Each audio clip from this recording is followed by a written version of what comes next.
Have you ever felt dissatisfied with your life? Has it ever felt like someone was driving the vehicle that is your life whilst you were helpless to what was going on? If your answer is yes, then I have good news for you because you're starting to rise from your slumber. No longer the piece of nylon that the powerful wind blows in any direction. Yes, you find yourself wanting to be the all powerful wind. Congratulations, because it is time to hold a metaphorical funeral to honor the person you once were and prepare to host future celebrations for the person you are becoming. Man must first die to live. In this video essay, I will be exploring what this ominous metaphor represents and how it can change the course of your life. Let's go. So, man must first die to live. What does it even mean? It simply put, it just means letting go of the old self, your anxieties, your inhibitions, your fears, all the things that keep you small, all the things that keep you trapped in the mental box that you've set for yourselves. It's just about letting it go. I've always had a debilitating fear of snakes right from a young age, but apparently these creatures can teach us one or two about transformation and letting go of the old self. So a snake sheds off its old skin by a process known as acidosis. As it grows old, its skin becomes tight and rigid, and it's not comfortable for the snake to live in. So what it does is that it begins to rub against rough surfaces. Then gradually that old skin peels off to reveal a fresh, flexible skin that the snake can then use to continue to live the course of their life.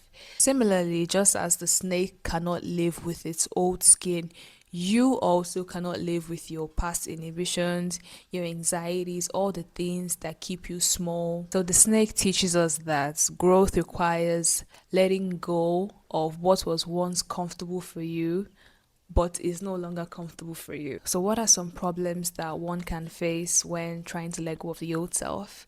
So, imagine you've lived your life as a people pleaser. You probably had no boundaries. You said yes to everything so that everyone will like you and not hate you and not have anything bad to say about you. Just wake up one morning and then you decide that you have enough self worth. You know your worth, and then you add tax.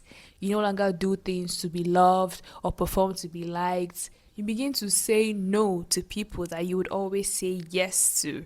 People that have enjoyed from your people pleasing tendencies will be severely offended because how dare you have a healthy self esteem? How dare you say no to my request even when it does not serve you or when it's not even comfortable for you? How dare you? Who do you think you are? Who do this guy seems they should be? What the hell, you know? And it's a very painful and revealing process because in turn you will realize that the people that you once called your friends are not your friends. It will be a very lonely, revealing and painful process, and you might feel alone and deserted. But let me say this, just as long as you know that you're taking care of yourself, you're not intentionally hurting anybody, you're not being actually a bad person, you're just taking care of yourself because you are your own first child before anybody. You're taking care of yourself, then you're good. If you're not hurting anybody, you're just taking care of yourself. You're just saying no because genuinely you do not have the strength to deal, then you're good.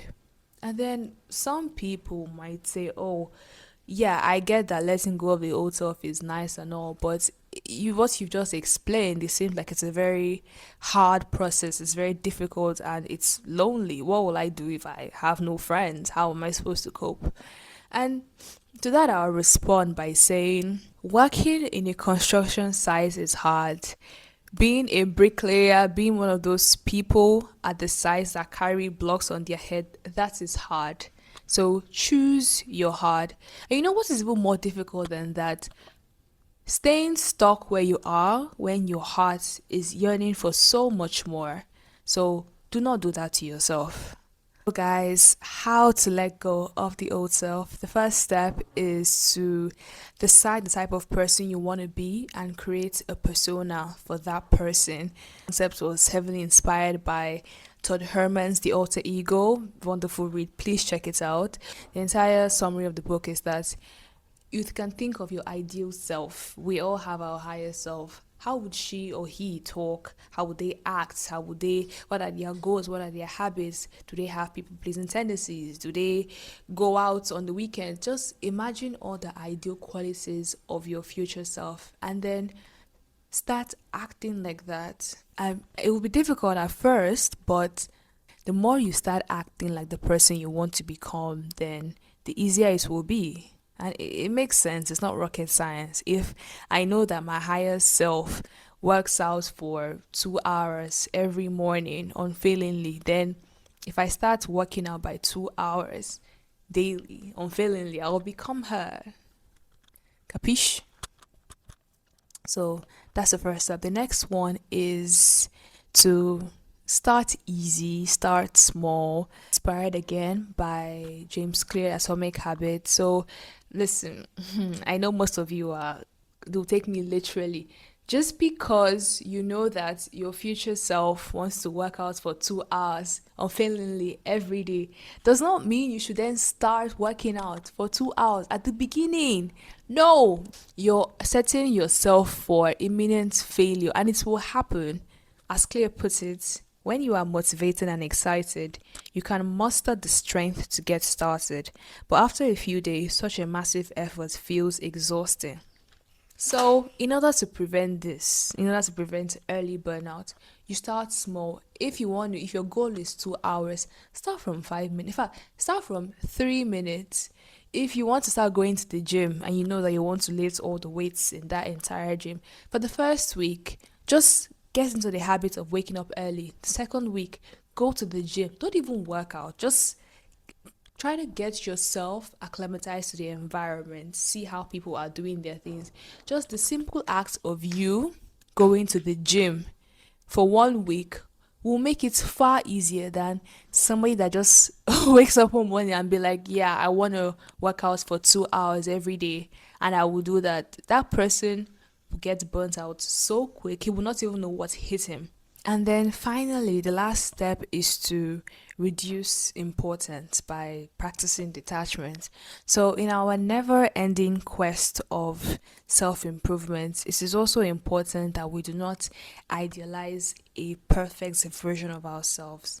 What I mean is that just because you want to become this future version of yourself does not mean that you are not allowed to be happy now. You are allowed to enjoy life right now. Even if you want to become this ideal version of yourself, you have to practice a certain level of detachment, because if you don't, you'll begin to worry. Unnecessary anxieties will begin to come in. Oh, what if I start behaving like this and they don't like me? Or what if I make other people feel uncomfortable? Or what if they talk about me behind my back? You will begin to have these nonsense thoughts in your head. But when you practice detachment, you know that with or without, I'm good. I'm working on myself. I'm working for my future.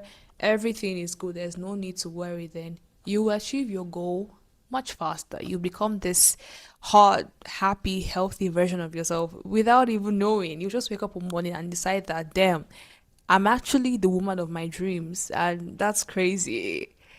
So practice detachment always. On a final note, letting go of the old self should interest those who crave more out of life. Beyond this limited audience, my point should speak to those who care much more about the bigger issue of self actualization. Thank you so much for watching, guys. I'll see you in the next one. Bye.